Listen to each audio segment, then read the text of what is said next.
Oke. Assalamualaikum warahmatullahi wabarakatuh.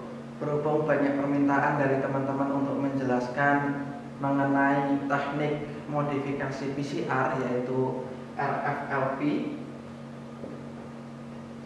ini akan dijelaskan step by step mengenai RFLP sehingga Anda paham, tidak mengawang indah atau miskonsepsi.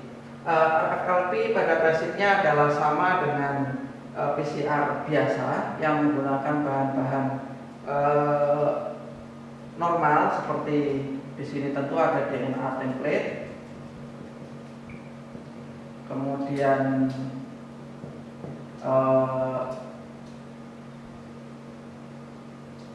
DNTP, kemudian ada enzim tag, polimerase, kemudian MgCl atau Mg+ sebagai koenzim, ditambah ada primer, dan terakhir adalah buffer. Jadi bahan-bahan yang digunakan itu cenderung sama, cuman pada stepnya masih didahului oleh isolasi DNA, kemudian dilanjutkan PCR spesifik atau seringkali ini kita bilang adalah PCR konvensional. Ini target dari PCR konvensional adalah satu band atau target spesifik, target gen spesifik. Nah, kemudian dilanjutkan elektroforesis. Dalam kondisi tertentu, apabila hasilnya sudah yakin, ini kita bisa skip. Tapi untuk memastikan bahwa hasil dari PCR konvensional atau PCR untuk mendapatkan gen target tertentu yang spesifik, ini bisa digunakan untuk mengkonfirmasi hasil sebelumnya. Kemudian kita lakukan RFLP atau Restriction Fragment Like Polymorphism, yaitu pemotongan menggunakan enzim.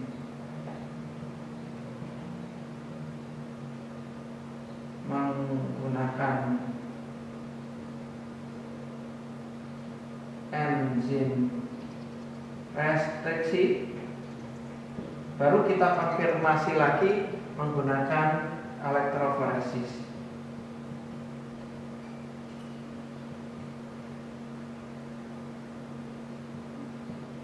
Sehingga tahapan-tahapan yang ada di sini, isolasi DNA, PCR, di elektroforesis untuk mengkonfirmasi hasil PCR, kemudian RFLP, kemudian di elektroforesis. Ini tahapannya, sehingga mirip sebenarnya dengan PCR, makanya namanya bukan RFLP saja tapi PCR RFLP. PCR terlebih dahulu, kemudian dilanjutkan pemotongan spesifik pada site-site tertentu. Kemudian untuk pemotongan DNA ini, tentu Anda masih ingat bahwa struktur DNA itu akan dibagi menjadi double helix dari arah kelima dan ketiga, dan yang sebaliknya 5 ke 3. Maka apabila kita luruskan, hasilnya akan seperti ini. Anda mengenal yang namanya rantai nukleotida. Misalkan kita mempunyai sekuens acak, katakan A, T, G, T, G, T, G, G, G, T, G, G, G, A, T. Nah ini ya, seperti ini. Kemudian pasangannya di sini T, A, C, A, C, A, C, C, C, kemudian A, C, C, C, kemudian di sini T, T, A. Enzim endonuklease restriksi ini akan memotong dua sistem. Yang pertama bersifat blunt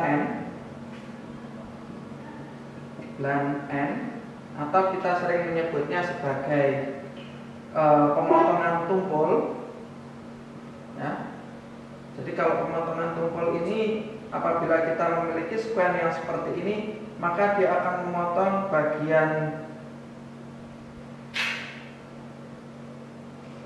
secara utuh, bagian dari rantai ini secara utuh. Kemudian ya, ini side pemotongan, ada yang disebut sebagai sticky end. Atau kalau kita memiliki sequence yang mirip ini, kita tulis lagi A, T, G, T, G, T, G, G, G, T, G, G, G, A, T, ya. Ini dari 5 ke 3. Ini sama ya. T, A, C, T, C, A,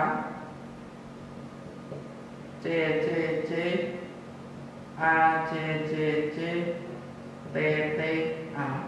Nah, ini kalau sticky end, maka pemotongannya akan berbentuk zigzag seperti ini. Kemudian macam dari enzim restriksi ini sangat banyak sehingga tidak mungkin dihafal satu-satu. Banyak rujukan yang menunjukkan bahwa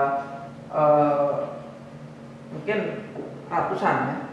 Jadi apa yang terkenal biasanya adalah ECO R1. Ini sifatnya bersifat sticky end atau high 3. Ini sifatnya blunt end. Nah, demikian penjelasan mengenai teknik RFLP. Semoga dapat dimengerti. Assalamualaikum warahmatullahi wabarakatuh.